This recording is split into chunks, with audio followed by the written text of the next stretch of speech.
Swami Atmajnanananda is a Swami of the Ramakrishna Order, the resident minister at the Vedanta Center of Greater Washington, D.C.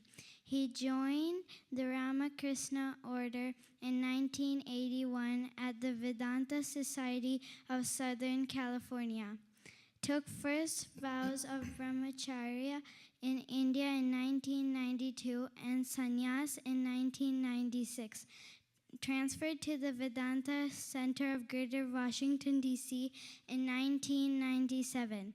He is a scholar in Indian philosophy and traveled extensively throughout India and Bangladesh. Contributed various articles and translations to some of the books and magazines of the Ramakrishna Order. Please, let's welcome Swami A.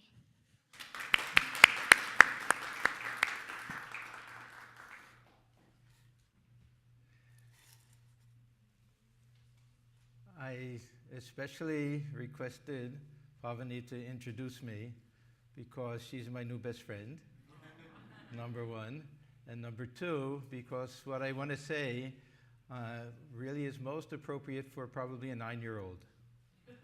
Not that I hope it'll be interesting for everyone, but if a 9-year-old can follow all of this, then I'll be content that what I want to say has been given in a simple enough way for everyone to be able to follow. So Pavani, you have to listen, and there may be questions afterwards. Pavani, okay? This was actually based on a talk that I gave at the Institute of Culture in Kolkata many years ago.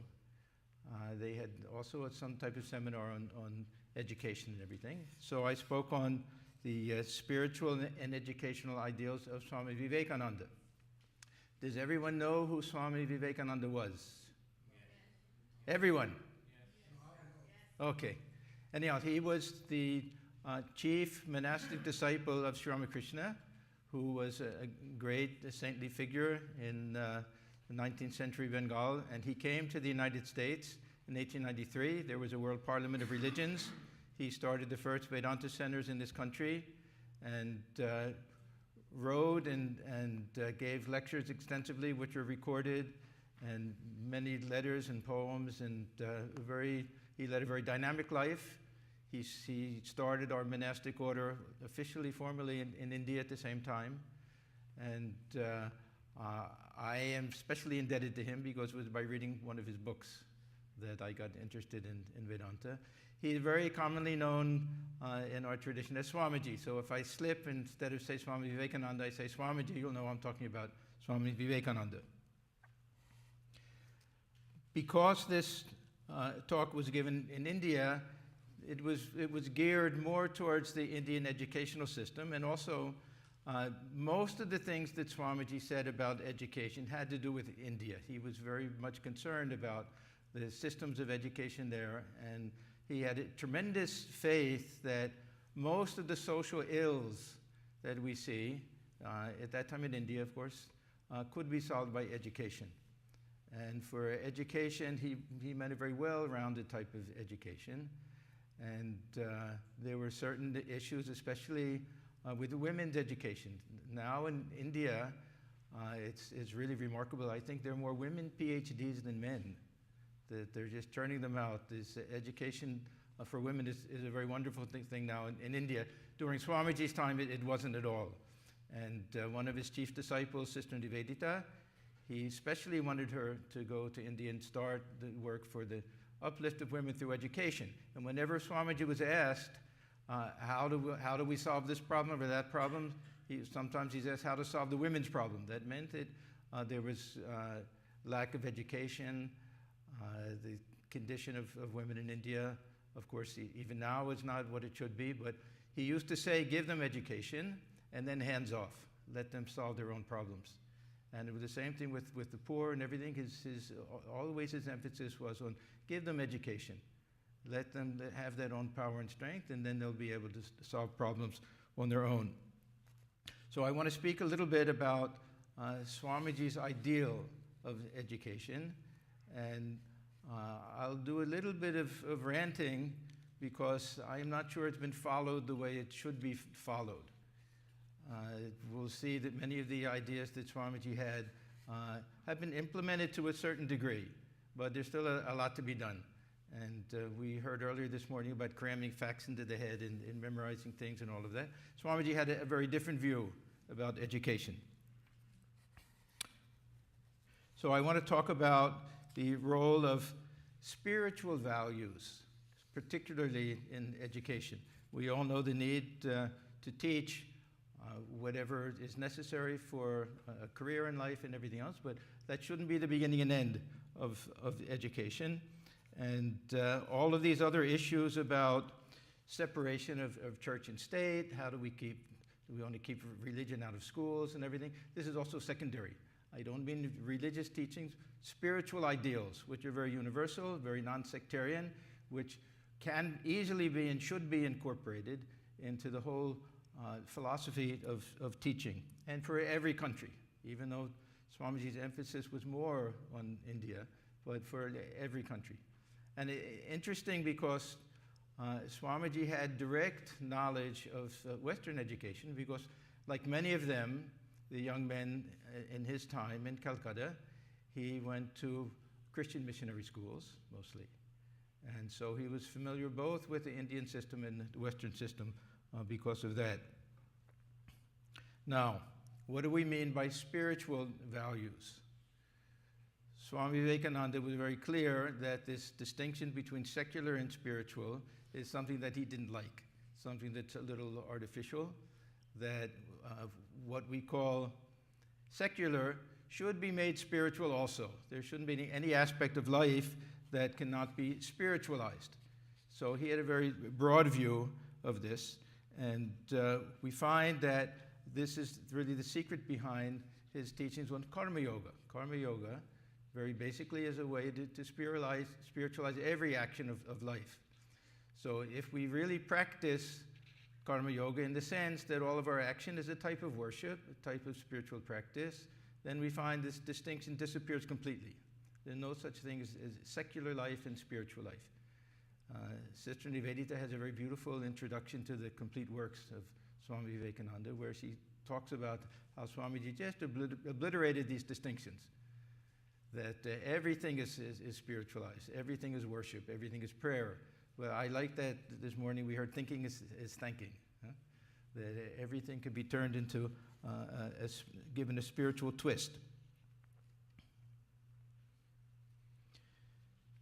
So Swamiji wanted to see these spiritual values incorporated in the whole process of teaching.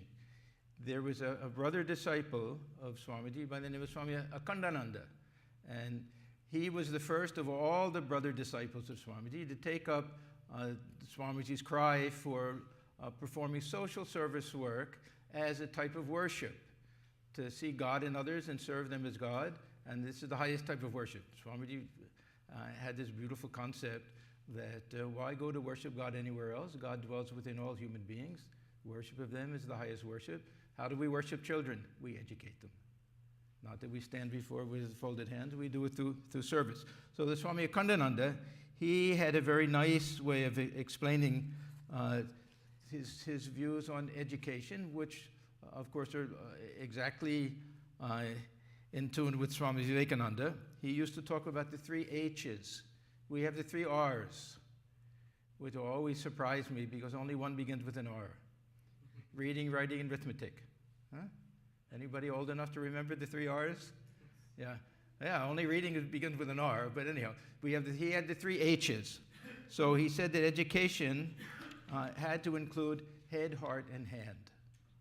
Yeah, so this is going to be kind of my basic theme, that in addition to all of the academic things, that we have to have the hand portion, which is karma yoga. So this will be the skillfulness in work and all of the other things that we'll get to. The art of common sense. The least common thing in the world is common sense. So the art of common sense, efficiency in work. These are, many of these things we somehow divorce from spiritual life. We're spiritual people, that means we don't have to pay too much attention to details about things. It's the exact opposite.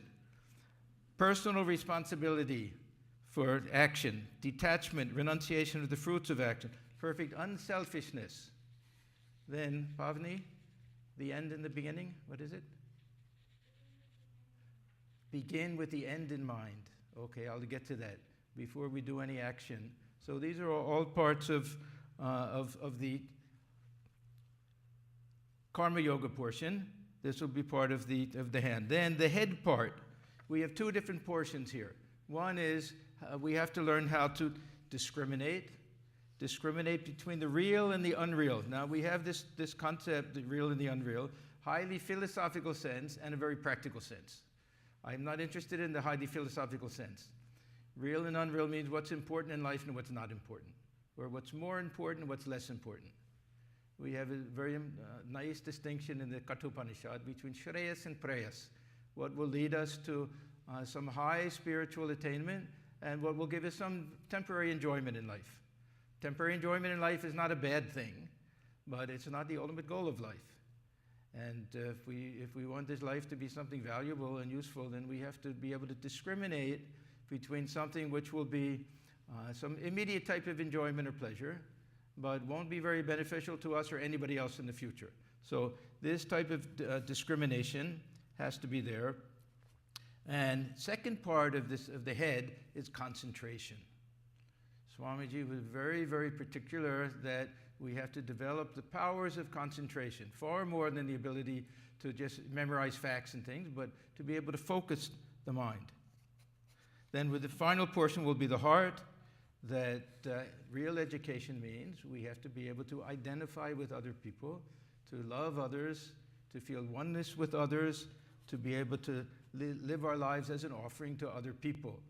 This selflessness is the greatest gift that we can give to children. Swamiji, he said God himself is selflessness. This was such a very important theme in his life, that he said, if you just give me 100 people willing to sacrifice everything and live for the good of others, and I'll be able to change the whole world. So these are some of the very important aspects, head, heart, and hand. I want to start with the head portion, and I have a particular reason for that. Swamiji always believed that if we understood the principle of something, then automatically we would do the right thing. So it was always the ideal that he wanted the principle. When he came to this country, even his brother disciples were so surprised. He never spoke about Sri Ramakrishna. He rarely spoke about any ritual or any mythology, other things. It was always the principle. And he thought if people could grasp that, then everything else would follow automatically in its wake. So, for example, ethical values. Swamiji was not one, Swami Vivekananda was not one to say you have to do this, you can't do that this is moral, this is immoral, this is ethical, this is unethical. He used to say that type of ethical behavior is the same as fear of the policeman. If the policeman's not looking, we'll steal. If he's looking, then we'll be very good people. But if we understand the principle behind it, if we understand that nothing belongs to us, that we pass through this earth, all of the things that we think are our own possessions, we'll give up one day. We have no special right to something over anybody else. If we understand that there's no real distinction, we feel oneness with everyone else, this idea of sharing. Sharing is caring. Huh? Sharing is caring. So the principle behind it is that if we're told not even to identify with the body, how do we identify with the house and clothes and all sorts of other things? Which we do. When we talk about 5 coverings, we actually have more. Over the mind and the senses and the body, we have our clothes, we have our house, we have our car. We also identify with all of these things. You get a dent in the car, you feel the personal pain, almost. Yeah.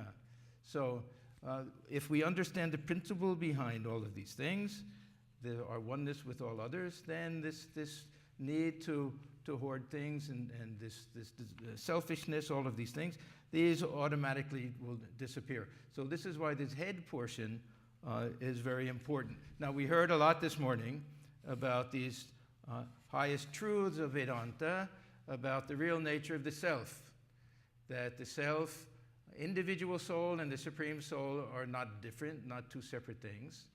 And there's a very long history in India where these views were held to be too high for the average person, and that these were meant for the monks who would be in the mountain caves and practicing meditation and everything, that ordinary people should follow a more devotional path and a dualistic path. And there's some truth to all of this, of course. There's no question about that. But Swamiji's idea was different. He wanted to spread these things broadcast. He said whoever is able to understand them will understand them. Whoever isn't will at least have heard it. So he thought that this was something very important, even for small children. And what is this ideal? That the self within is all powerful, all strength is within. We don't have to go with these metaphysics, Atman and Brahman or anything like that. Just this idea that we can do anything if we concentrate, if we have that willpower to do it. The source of everything we find within ourselves. We don't run around seeking help from everybody else if we can't find it within ourselves. Swamiji used to talk about a great queen. There was a great queen in India named Madalasa. And he spoke about her on different occasions. One was when he was in Thousand Island Park. Thousand Island Park is, there was a property that one devotee purchased. She had a house there on the border of Canada and New York. And there was one whole wonderful summer there where a small group of his disciples stayed, and he spoke to them day and night, and they recorded everything.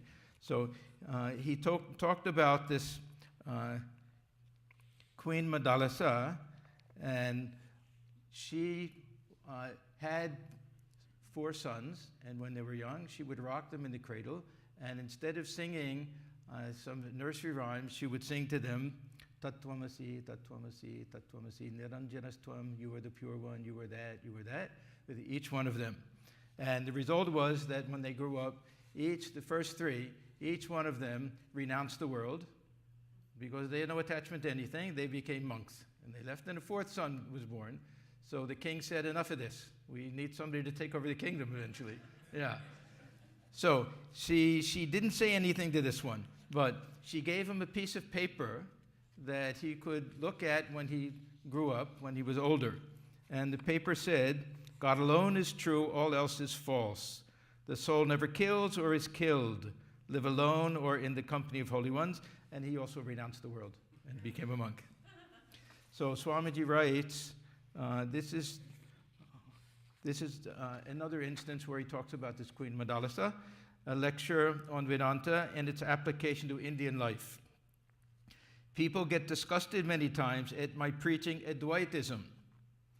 I do not mean to preach Advaitism or any ism in the world. The only ism that we require now is the wonderful idea of the soul.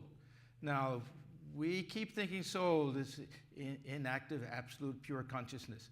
Swamiji accepted that, but he also accepted this idea of power. Its eternal might, its eternal strength, its eternal purity, and its eternal perfection. Then he says, if I had a child, I would from its very birth begin to tell it, thou art the pure one. You have read in one of the Puranas, Markandeya Purana, the beautiful story of the Queen Madalasa, how as soon as she had a child, she puts her baby with her own hands in the cradle, and how, as the cradle rocks to and fro, she begins to sing, thou art the pure one, the stainless, the sinless, the mighty one, the great one. So this is probably the one thing that Swamiji wanted to see most. This was probably the idea most important to him, to give children the idea of the majesty of the self within and the tremendous potential they have to do whatever they want to do. Not that everyone will be successful, but to have that feeling, yes. Swamiji has a beautiful poem where he says, we can crush the stars to atoms. We can unhinge the universe. Don't you know who we are? Then he says, we're the servants of Sri Ramakrishna. But we can say that we know that we're the self. So this was something that Swamiji wanted to see at a very young age. we think that even the older people are incapable of realizing this truth. But if we hear it when we're very young, and we really believe it, and we feel that we have that infinite strength within us, then it gives us tremendous confidence. Swamiji actually spoke about strength almost more than anything else. And he always found the source of strength in the teachings of the Upanishads. I'll read a few more quotes because these are very, very beautiful. When I first read Swami Vivekananda, I bought a little book called The Teachings of Swami Vivekananda, and it has different headings and categories, and one of them is called Strength. And if you really want to feel something, read that. There's another book called Thoughts of Power. It's a very small booklet on Swamiji. There's so many quotes just about this one idea. Strength. Strength is what the Upanishads speak to me from every page. This is the one great thing to remember. It has been the one great lesson I've been taught in my life. Strength, it says, strength. O man, be not weak. Are there no human weaknesses, says man? There are, say the Upanishads, but will more weakness heal them? Would you try to wash dirt with dirt? Will sin cure sin, weakness cure weakness? Strength, O man, strength, says the Upanishads. Stand up and be strong. Aye, it is the only literature in the world where you find the word abhi, fearless, used again and again. In no other scripture in the world is this adjective applied either to God or to man. Abhi, fearless. And in my mind rises from the past the vision of the great emperor of the West, Alexander the Great.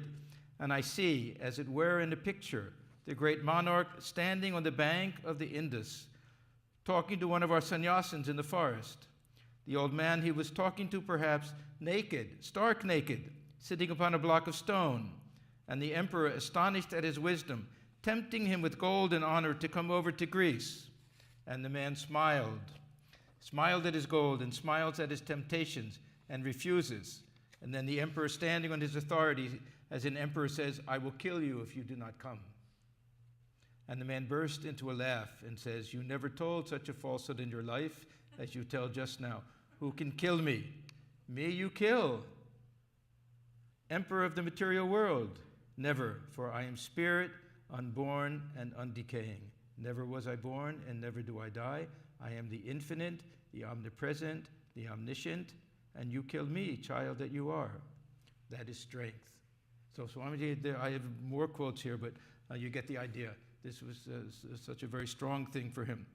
And this takes care of so many other problems, all of the problems that children have with poor self-image, with bullying, peer pressure, insecurity, all of these things will be taken care of with this one thing.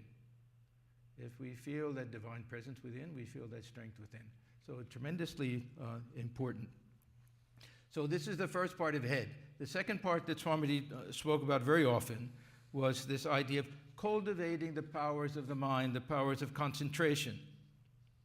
So, and this is not merely for deep philosophical thinking, for everything. If we develop that power to concentrate, to assimilate, not just to memorize things. Swamiji did not like that idea of just mechanically by rote memorizing things, which is so common in many types of education. In India, it serves a great value, of course, but at the expense of this type of original thinking and assimilation. India is fantastic for the ability to memorize things. I marvel at it, at how small children, even in this country, it's fantastic how I see some of the parents, forgive me if you're not from South India, but especially South Indian parents, will get their kids that they can just, young kids, that they can just go on and on and on, these beautiful Sanskrit verses that they've memorized. So it's not that it's a bad thing to learn to memorize, because that's also the power of concentration. But just memorizing facts without assimilating, this is something that Swamiji, of course, was very much against. He used to say, I would be very happy if I could find a pill to take that would allow me to forget everything I ever learned. Can you imagine? Yeah. And such a learned man. He had a copy of the Encyclopedia Britannica. And his disciple was there and saying, Swamiji, have you gone through any of it? He said, yes, I've been reading it. He said, the whole thing? He said, I'm halfway done. He said, well, everything? He said, yes. And you want to test me? And he said, yeah. So he opened the page and he starts reading, and Swamiji, word for word, repeats exactly what it was. He virtually had the whole thing memorized. That incredible power of concentration that Swamiji had. It was brilliant that way. But even for him, cramming these facts into the brain was something that he was very much against. So he said, education is not the amount of information that is put into your brain and runs riot there, undigested all your life.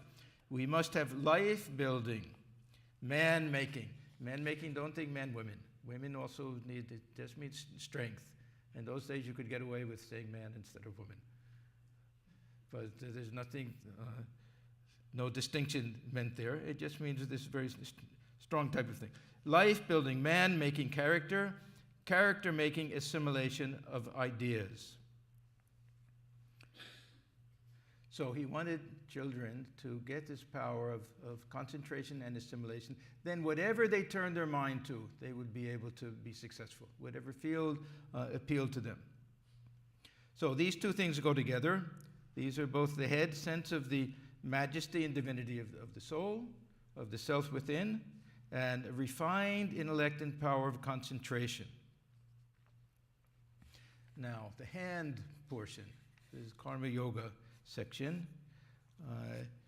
We may think of education in terms of also moral and ethical teachings. How often do we think of it in terms of skillfulness? We may think that this is more for these trade schools and things like that, but skillfulness is essential in the education of everyone. This is dakshata. It's one of the great teachings of the Bhagavad Gita, that we should be very careful and very cautious about the things we do and try to do things with great attention to detail. And here also, Swamiji wants the principle to come first. It's not enough to tell children, yeah, be very careful when you do your work, don't be sloppy, be neat. We want to give them a reason for it. We want them to take responsibility for their actions. So the principles of Karma Yoga will come in. Why should we do things in a very nice manner? Because if we do everything as an offering to God, then do we want to offer anything that's done sloppily? If a child makes something for the parents, makes a gift, the child wants to do it perfectly. So there has to be some reason behind it, why we should learn to practice Karma Yoga this way as an offering.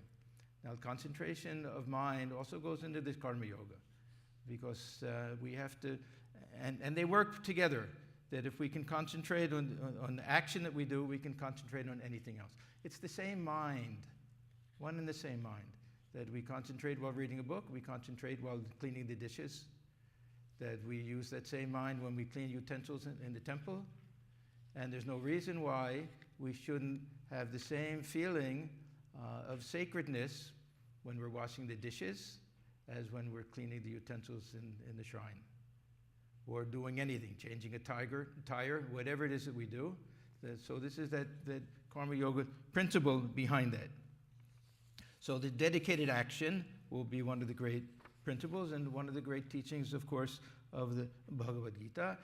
We have so many different ways to practice Karma Yoga. One, of course, is also just to feel some detachment from it, that we have no selfish interest. We're doing action. If it's an offering, that means that I don't want to take anything for myself.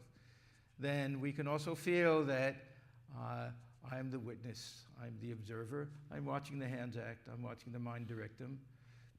This is also a type of Karma Yoga that we practice. And then a very high type of Karma Yoga. Mother herself is doing work within me. I am simply an instrument in her hands. The very high type, which most of us will never be able to do, but someone like Sri Ramakrishna could do that. He could say that. I act as she makes me act. So the very high type, but we can practice all of the others. To me, the simplest thing is to feel that, yes, everything I do for as an offering to the self within, to God, however I conceive of God, and that I don't care for any personal gratitude, thanks, appreciation, anything. That my sense of self-satisfaction is that I did it to the best of my ability. When we look at the lives of the direct disciples of Sri Ramakrishna, we see how important this teaching was to them. And there's so many stories, especially involving cutting vegetables for some reason. Don't ask me why. We have so many stories that the young monks who were cutting vegetables, that if they don't do it very carefully, they'll get a good scolding. This Swami Atmajnananda, who was first manager of Bellarmut, he would go around and always be checking that way. We had one of the presidents of our order, seventh president, Swami Shankaranandaji. They tell a story about him that he went around to observe all of the activities of the monastery, Bellarmut, and he went to see the young monks who were cutting vegetables. So they're peeling the skin off of potatoes. So he's looking, he's observing and everything. And he's noticing that they're not really being very careful about it. They don't mind if they're taking part of the potato also. So he said, bring all of the cuttings to my room. So nobody knew what he was up to. They took all of the cuttings to his room. He took the peelings and repeeled it so that all of the actual potato part was still there. And he himself made a curry, and he took it back to them and said, now offer it to Sri Ramakrishna in the temple. Just to teach them that lesson, that if they're going to do something, it has to be done very carefully. It has to be done with attention. We have a term that comes up in the Upanishads very often, this pramada. And we have to do everything with apramada. That means we can't have any inattentiveness. Half the time we just go through life, we sleepwalk through life, we don't pay attention to detail or anything. It doesn't seem very much important to us. If we can develop this ability to pay attention, devoted attention, not just the ordinary attention, the type of attention where we feel that there's something sacred to our action. There's a great teaching of Karma Yoga, that all action is sacred. Every activity is sacred, no matter what it is. The collecting of garbage cans on the street by the trash collectors, every bit is worthy of an act of worship. That's the way that they worship. Gita says through that type of worship, one can realize God, no matter what it is. So these are tremendously important ideas. When Sri Ramakrishna gave his teachings to the Holy Mother, she was much younger when he first had his early contact with her. She was just a teenager. So he taught her so many practical things. We think he was only interested in spiritual things. He was a very practical man. If anybody went and left an umbrella someplace or didn't bring something back, they'd get a good scolding from him. He used to say, you see, I go into ecstasy sometimes. I don't even know if the cloth is on my body or not on my body, but I'll never leave anything behind.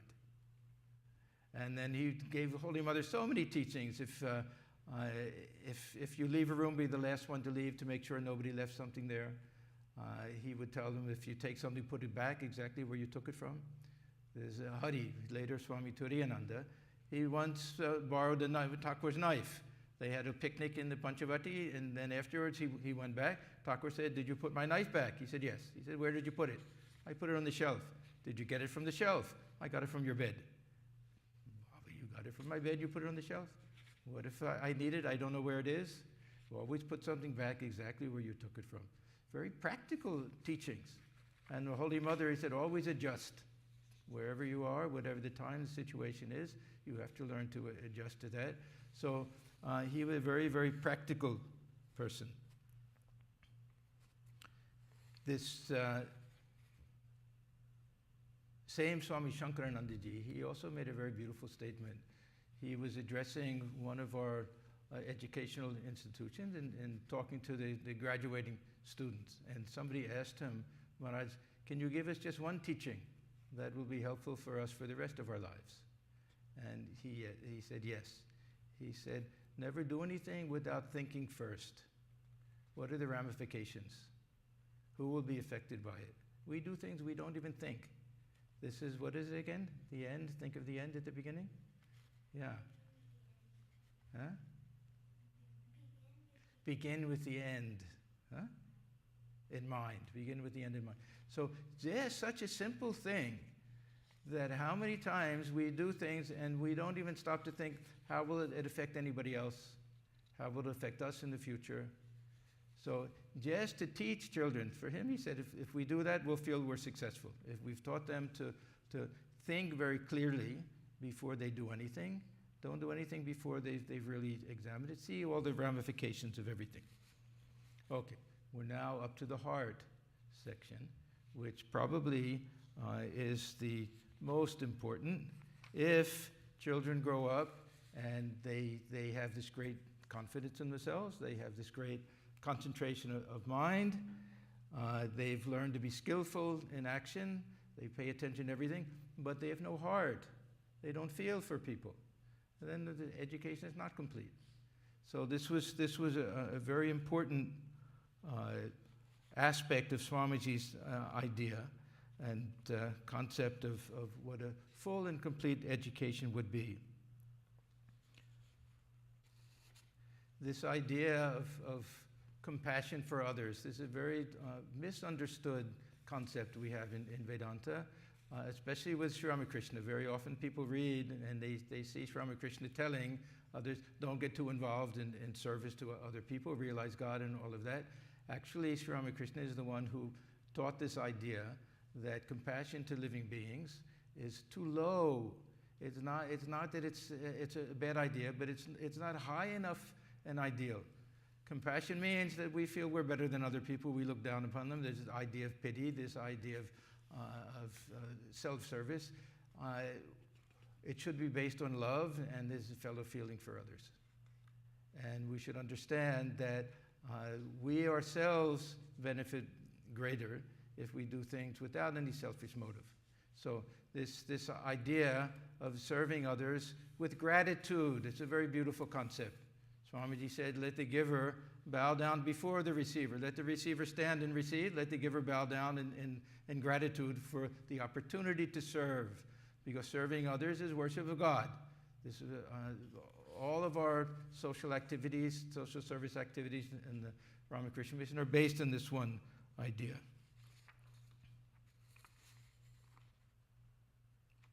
So this idea of compassion, daya, he says it's better, he had different stages. One is called maya, that we're very attached to other people who are very dear to us, close to us and everything.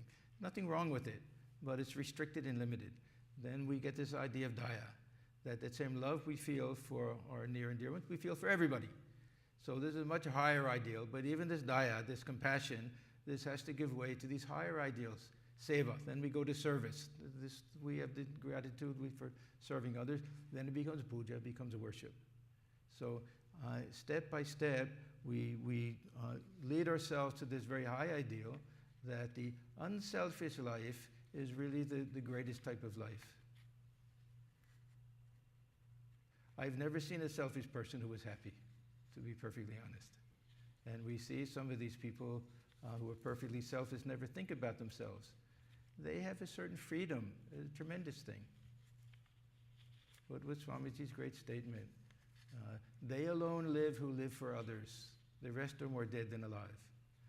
Fantastic. He wrote a letter to this Dewan. He said, the vanities of life are transitory. What else? But they alone live who live for others. The rest are more dead than alive. So this expansion of heart, where we feel for others, where we feel the privilege to serve others, was one of the crowning ideals of Swamiji with regard to education. In his that lecture, My Plan of Campaign, he wrote, "Feel, therefore, my would-be reformers, my would-be patriots. Do you feel? Do you feel that millions and millions of the descendants of gods and sages have become next-door neighbors to brutes? Do you feel that millions are starving today and millions have been starving for ages?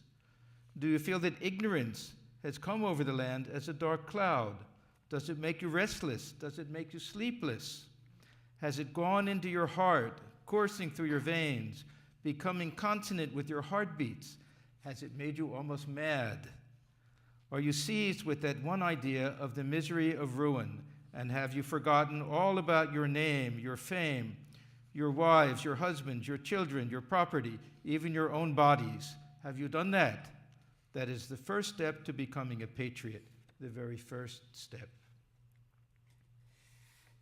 So these are some of the very important ideas that Swamiji had about education, that it has to be fully well-rounded education, spiritual, ethical education, in addition to whatever we learn. Not that he didn't want us to learn our science and math and everything else. But if we combine all of these, head, heart, and hand, then for Swamiji, this was the ideal type of education. I have no idea how much time I took and how much time is left for questions. Does anybody? I think there's time, huh? Yeah, we have like 10 minutes. Okay, very good. Hello, yeah, okay, working. So, questions? Raise your hand if you have a question for Swami A. Or comment. Or comment. Anything, yeah.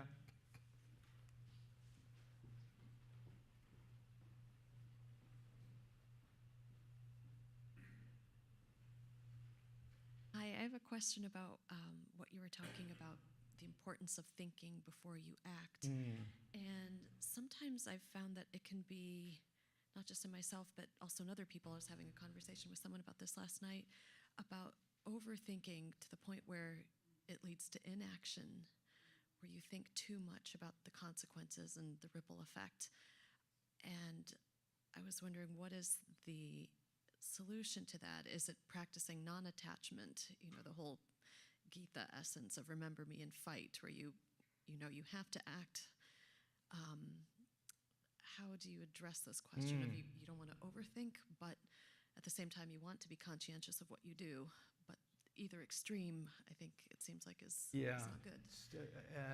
Sometimes we have to analyze what's really in our minds, because very often when we have that type of inner dialogue, it's ego-based stuff. Sometimes what will people think of me and this and that. So that'll be the first thing. We want to just kind of get rid of that stuff. If it's really some genuine question, then we should think about it a little bit. That's okay. Not to the point of where we don't do anything. I think that Swamiji's idea is that we develop some type of moral compass, if you like, or whatever, so that all our actions become naturally the proper. We do the right thing automatically, almost. And as you say, if we eliminate attachment, we eliminate ego, we eliminate pride, envy, jealousy, all of these things, then generally I think most of the time we'll make the right decision, or it'll at least we won't be in such a state of confusion or dilemma about it. But in the beginning we have to develop that habit, and at least to the point where will anybody be harmed by what we're going to do? Will it hurt anybody's feelings? What will happen if we don't do what we wanted to do? But not to the point of inaction. Of paralysis. Not to the point of paralysis. There comes a point where we simply say, because we never know what the results will be, 100%. We never know. We can act with the best possible motives, and things will just not turn out that way. And we just have to be able to say, I did my best, I did what I thought would be best, and no guilt, that we're sorry it didn't work out better. If somebody was hurt by it, then we try to make amends, but we're human beings and life is strange. We don't know why sometimes the best intentions have the worst results even.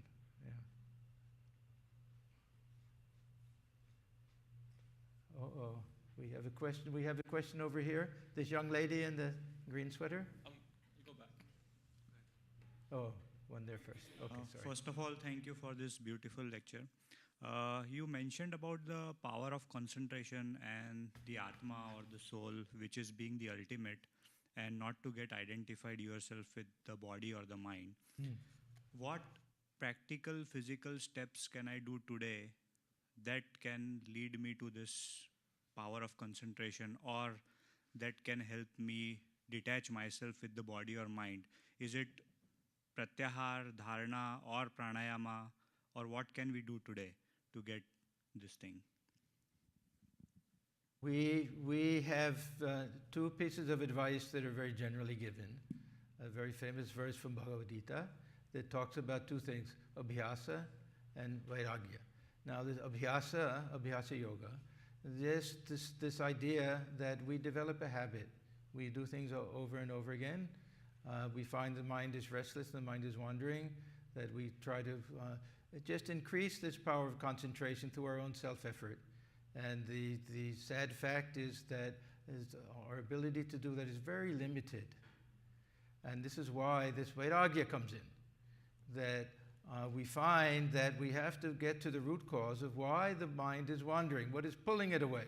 We're trying to push it in one direction, something's pulling it away. So if we find that the mind is deeply attached to something, or the mind is deeply engrossed in thinking about something, or we have some anxiety, some fear, or just something that is pressing that we have to do, that we recognize that the real reason we're not concentrating the mind is not because the mind isn't strong enough, but there's something stronger pulling it away.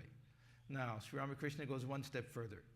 He says, learning that there's something that has to be removed, some type of attachment and everything. Again, if we need the power of the mind to remove that, the mind isn't strong enough. We have to replace it. So he goes from this vairagya to anuraga. He says that when almost every time he talks about vairagya means dispassion. Whenever he talks about dispassion for the world is just an empty concept. A lot of people have it, and they're not very energetic people. They may be lazy people or something. But dispassion for the world because of some deep passion for something higher. This is the way to easily eliminate it. So he says things like, if you're going in the wrong direction, then turn around and walk the other direction. If the problem is that we're too deeply attached to one thing, don't fight that attachment. Find something else we're more deeply attached to. So we have to have love for that which we're trying to concentrate the mind on. Whether it's from a devotional point of view or whether it's from an impersonal point of view. Say Buddha. He wasn't interested in visions of God or in anything, gods and goddesses or anything like that. The whole mind was focused on this idea of truth. Can I realize the truth? Can I realize the source of all this pain and suffering in the world? That was so powerful for him that any other distraction of the mind would automatically fall off. So we have three things. We have to try to concentrate on, if you're talking about meditation, on our spiritual ideal. We have to recognize what it is that's pulling it away. So we have to try to limit that attachment, and we have to replace it with something else. Now, there's a fourth thing. If we want to eliminate attachment to things in the world, we have to modify our lifestyle. We have to really, this is why Thakur talked about holy company so much and going into solitude and prayer and everything. If there's something that attracts the mind very much and we're constantly in contact with that, the mind will dwell on that. So it does involve, to a certain extent, a little bit of change in lifestyle sometimes. So that we don't constantly bombard ourselves with all of these things that represent object of attachment or attraction or restlessness or anything like that. So a combination of all these things.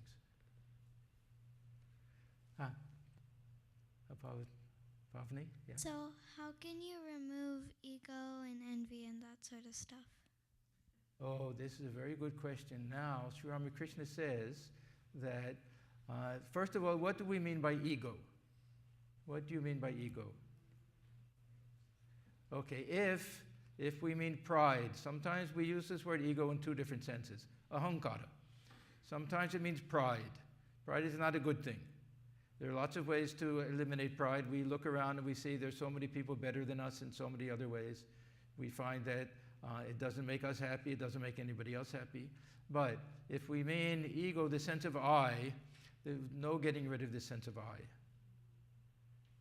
We all have it. It doesn't disappear. It may disappear a little bit. What we want to do is get rid of this heavy, thick, ego-driven I that's pulling us down, that's making us miserable, that is never content. And we want to transform that. We want to lighten it. We want to make it a very subtle type of thing. Sri Ramakrishna talks about this very unripe green type of, you eat a green mango, how sour it is, and how sweet when it gets ripe. So he says, don't try to just eliminate this ego sense. Try to change it and give it a relationship. Another great teaching of Sri Ramakrishna. He was a brilliant psychologist. People don't realize. A brilliant psychologist. How he knew how to work the mind this way. If we're attached to this body, that means I'm attached to this body for one thing because I think of myself as the child of so-and-so. I have my parents. They gave birth to me. That means to the physical body. Was once a cell in my mother's body. If I think of myself the child of the Divine Mother, then automatically I'm not thinking of myself in terms of the body that way. This is also an ego, but it's a very good one. So what we try to do, at least this one devotional path gives a lot of emphasis on this. It's called aropkara, to superimpose, to imitate, to take on something which also may not be ultimately true. If I say I'm not this body, I can also say, a highest point of view, if I'm really Atman, then I'm also not a child of the Divine Mother. I'm also not the mother of baby Krishna, Yashoda, but we imitate her. We try to feel, how did Mother Yashoda feel when she was nursing and feeding little baby Gopala? And that becomes, for us, a new type of ego, a different I. So we have all different ways of converting our present sense of ego sense, which makes it not only not an obstacle in spiritual life, but helpful. This is our vehicle. This is how we go higher and higher in spiritual life through this reformed type of ego. We try to ripen it. We try to give it a spiritual relationship, and then it becomes very helpful. And without this sense of I, see, the sense of I in itself is not a bad thing. In Karma Yoga, if we have this idea that we're doing everything as an offering to God, then take pride in it. Yes, I did it. It was my great privilege to do this as an offering, like the servant. Servant will go to the master and say, see, I made this small thing for you. I did it with a great love and devotion. I feel so happy to offer it to you. This is an ego. This is an I, but it's a very good one. It gets rid of selfishness. It gets rid of attachment. It gets rid of all sorts of things. So we don't want to get rid of this I. We want this I to be very sweet in nature and very loving, a very good type of I, unselfish, very caring type. Any question here? I can do without that. The system won't record it.